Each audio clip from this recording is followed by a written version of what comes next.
The purpose of the tape you're about to see is to review surface anatomy for muscles of the facial region as well as the entire back, starting from the cervical region and working down through the lumbar region.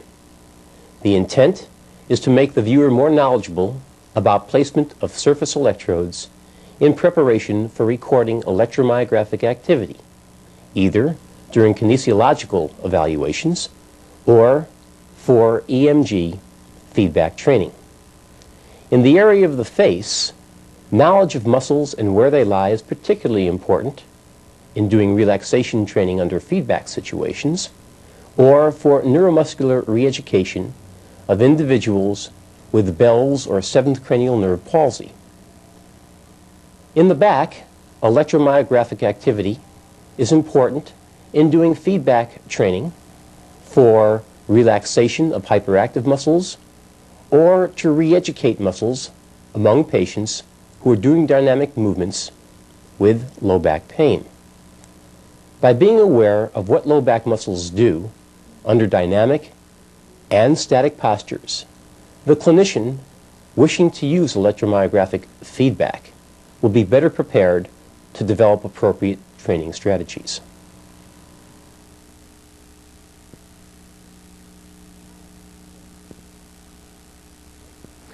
We'd now like to discuss electromyography and recordings of EMG activity from back musculature.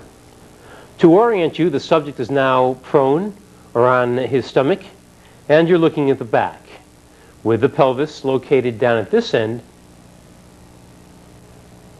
and the back of the head and neck region located up here.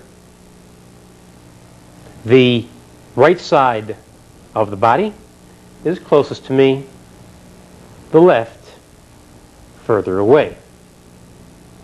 Now, it's been assumed by many people that when they place electrodes on the back to record from musculature, such as I am doing now,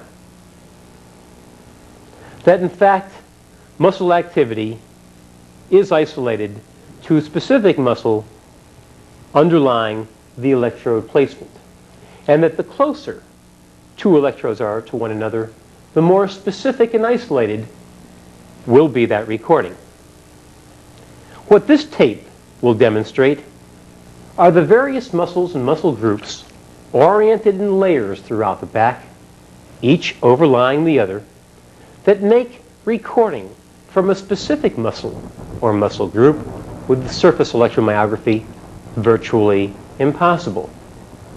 Furthermore, it behooves the clinician to be aware of precisely what muscles one records from with electrode placements and the influence of various movement or physiological activities upon recorded electromyographic activity. To orient the viewer, as we move down into the lumbar and sacral region, the area circumscribed by the probe represents the posterior aspect of the iliac crest. This iliac crest leads one to the lumbar fourth spinous process. That would mean that lumbar 3 spinous process will sit here, lumbar 2, lumbar 1, and 12th thoracic.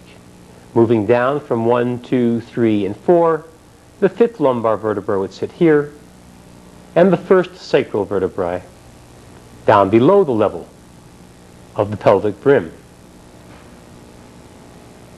One can see a very bright, shiny material, the dorsal lumbar fascia.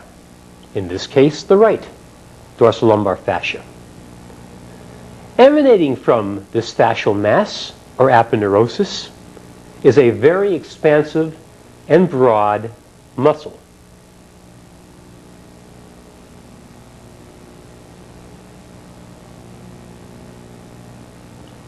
This muscle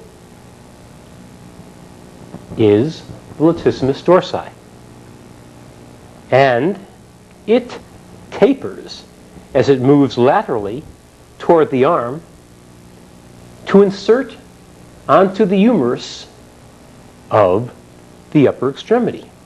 In fact, when this muscle contracts, it forces the humerus bone of the arm into extension, it moves it closer to the body, and it rotates that bone inward. In short, the latissimus dorsi muscle and its origin from the dorsolumbar fascia affects upper extremity movements. Therefore, electrodes placed paraspinally on the dorsolumbar fascia are capable of picking up electromyographic activity when this latissimus dorsi muscle is activated. The clinical significance of this anatomical observation is that arm movements can have a profound effect upon recorded electromyographic activity if the arm is permitted to move during recordings taken from even the low back. Okay, wait a minute. Leave him there for a minute. Just leave him there when we get a shot on that. Okay, go on.